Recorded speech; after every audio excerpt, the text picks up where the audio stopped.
I'm making this video, and there's only about, 15 picks left. So if the Lions make another pick, cool. But we're going to go ahead and wrap up the draft video right now because it's pretty much wrapped up. And the Lions don't have a pick in the 7th round. Again, unless they trade up of that. Either way, we're just going to go ahead and do the wrap-up video, go through the draft picks, and tell you what I think about this draft. Let's go.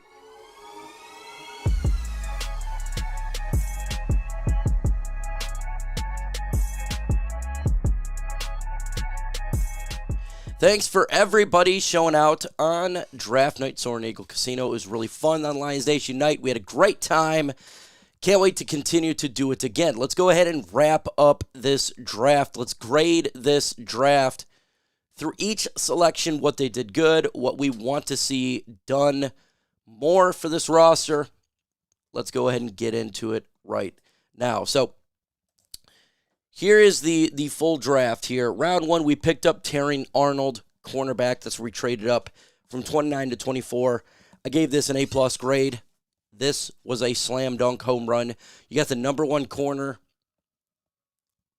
and you only gave up a 3rd round pick to get the best corner in this draft. A position of need and a player who fell.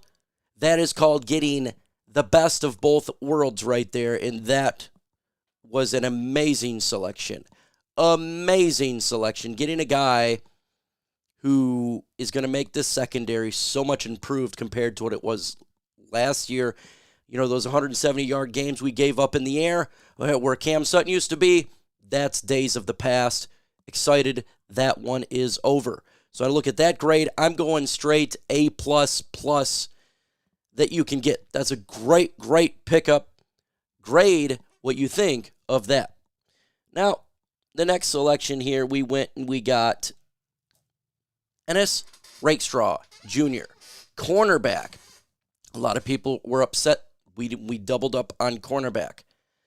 I don't think you should be upset, and here's the reason why. First off, Rakestraw is a really good physical corner. He loves to tackle. He's a guy that loves to put his hands on.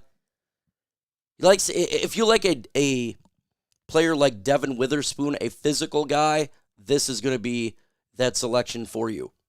These corners are also really good stopping the run. Something that because they can tackle, something that is really important for this regime. You say, but we need other players. Look what the NFC North did, folks. Wide receivers galore. Okay? Chicago, they got a potent offense. They got wide receivers. Vikings, they got a potent offense. They got wide receivers.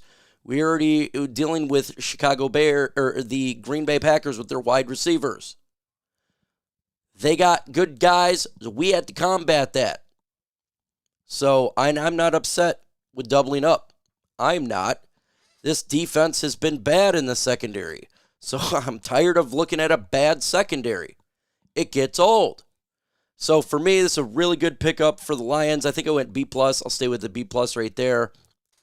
Yeah, well, there's for sure there's going to be more needs, right? So let's continue on here. Next selection is in the 4th round, and we got Giovanni Manu. I like this pick a lot. A physical offensive tackle. And I think this is going to be the heir apparent to the right tackle spot. I'm not going to say Penei Sewell because Penei Sewell is going to go left side after this year. This year, Decker's going to be here, I fully expect, right? But next year, they can move Penei to the left side, move Manu to the right side.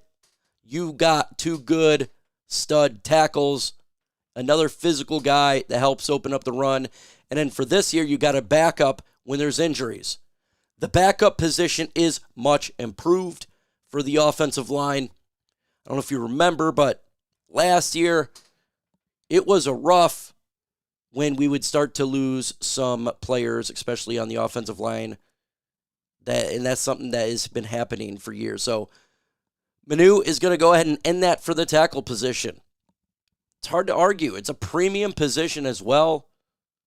You always want to have a good offensive line. Make sure it's still good as they slowly change this offensive line up. Right? Again, you could see Manu on the right side, Penei on the left side. We're going to talk about another player that they drafted on the offensive line who who can come in and be the starting guard for the Lions, the Zeitler replacement. And then we just got to focus on, what we're going to do at center. If Frank Ragnow retires, if he retires, then next year we have an opportunity to get a center, and this offensive line still really good. So let these guys sit back there and develop, because we're going to need – these are going to be big pieces of the Lions' offensive line for the future. So we need these guys to sit back, learn, and get ready for if there's an injury, they need to come in this year and continue with this offensive line. So I think this is a great move here. When I look at a grade, I think I'm going to go with a B+, like the grade for what they did there. Like it. I like it. We needed a tackle. We talked about it. They picked up another player in the 4th round, safety, special teams, or I know it says running back / Zion Vaki, safety. Zion Vaki, he's a universal player. For me, I look at this, you could have a good backup safety, and you have a guy on special teams with the new kickoff rule. He's going to be, he can play offense too, so it's really interesting how they're going to use this guy.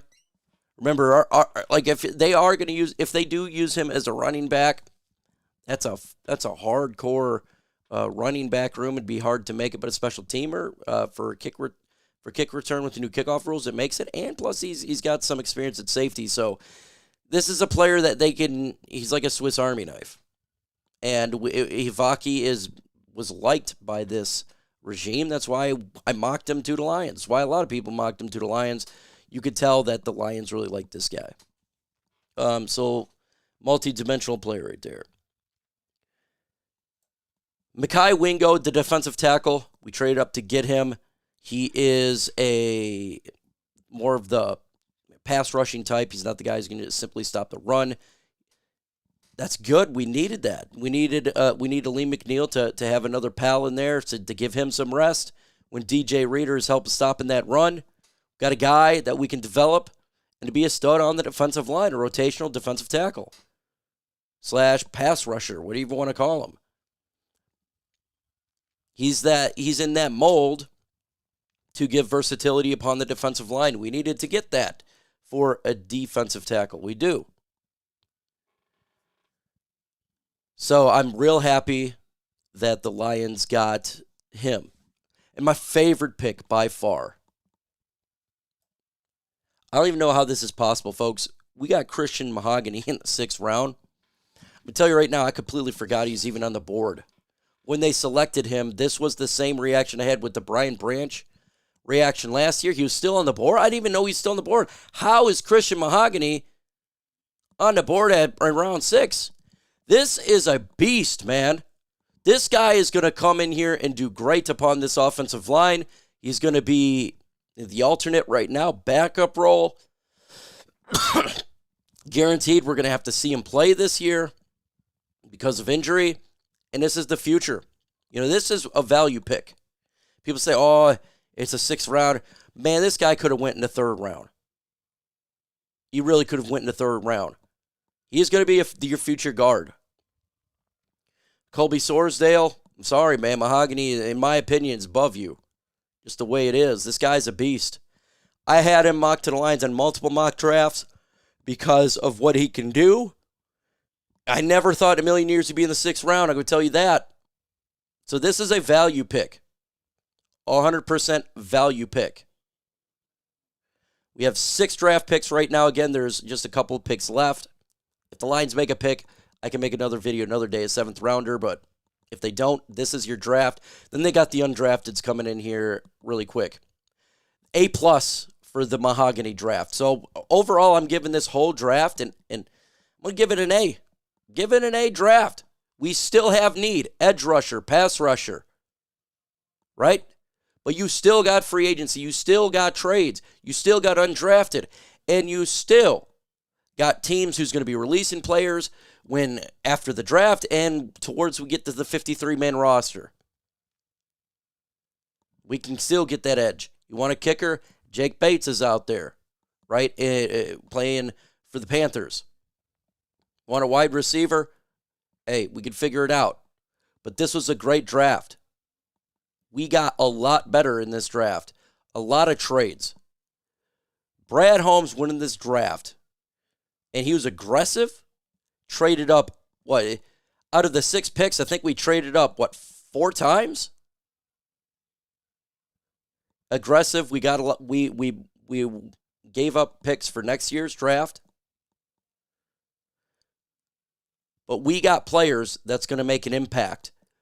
From every single player here, folks, is going to make an impact on this roster for this year. It is going to make it. Terrion Arnold, he's a starter. Rakestraw, you're going to see him. You're going to see him on Sundays. He may not be a full-time starter, but you're going to see him on Sundays making big-time plays. Giovanni Manu, yeah, he's not starting, but he's your backup. We've seen injuries to the tackle position for Taylor Decker. We got a guy that can come in there and help out. Cyan Vaki, with the new rule on special teams, he's also could play safety and running back. So he's going to get used on Sundays. Makai Wingo, he's going to get used on Sundays, folks. You'll see him play. He's going to be getting reps in a round 6 pick. And Christian Mahogany, the steal of the draft, you got your starting guard for the Lions' future after this year in the 6th round. This guy's going to be on this team for many years. This is a great draft. Really good draft. It's not the end-all, be-all. Not everything was done. We still have needs. Edge, kicker, wide receiver. But my God, you got impact players. You got impact players in this year's draft. I thought last year's draft was really good. This year's draft could be really good as well. A grade for me. I love what I saw. Let me know in the comment section your thoughts. With that said, adios.